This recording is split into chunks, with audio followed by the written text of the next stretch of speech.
이렇게 전당대회까지 여권 내 갈등 요소가 여전히 남아있는 가운데 오늘 귀국한 이 대통령 입장에선 최근 국정 지지율이 하락세를 보이고 있는 점도 골치 아픈 문제일 텐데요. 국정 지지도 긍정 평가가 50% 아래로 떨어진 여론조사 결과도 나왔죠.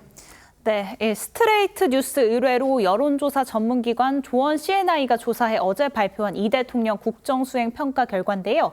긍정평가는 47.7%, 부정평가는 49%로 집계가 됐습니다.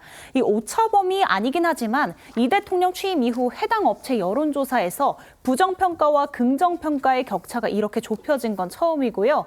이 대통령 국정수행 긍정평가가 50% 아래로 떨어진 것도 약 8개월 만입니다. 이런 여론의 흐름은 최근 한 달 새 두드러졌는데요. 같은 조사기관의 지난 한 달간 이 대통령 국정수행 긍정평가는 16.2%포인트 하락한 것으로 나타났고요.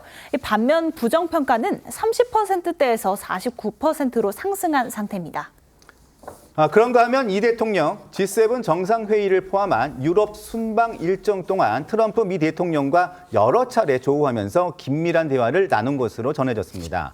특히 부부 동반 골프 회동 약속을 얻어내는 등 외교적 성과도 있었다는 평가죠. 그렇습니다. G7 정상회의 기간 동안 이 대통령과 트럼프 대통령의 단독 정상회담은 이루어지지 않았지만 이 두 정상은 행사 틈틈이 만나 밀착 소통했습니다.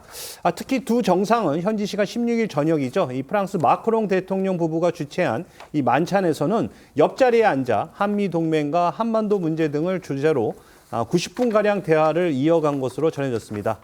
청와대에 따르면 구체적으로 이재명 대통령이 트럼프 대통령에게 중동 지역에 이어 한반도에서도 지속 가능한 평화가 정착될 수 있도록 피스메이커로서 건설적인 역할과 관여를 기대한다고 당부했다 하고요.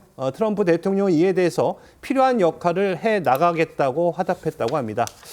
이재명 대통령도 귀국 비행기 안에서 SNS를 통해 이 트럼프 대통령과의 만찬 후 일담을 전했는데요.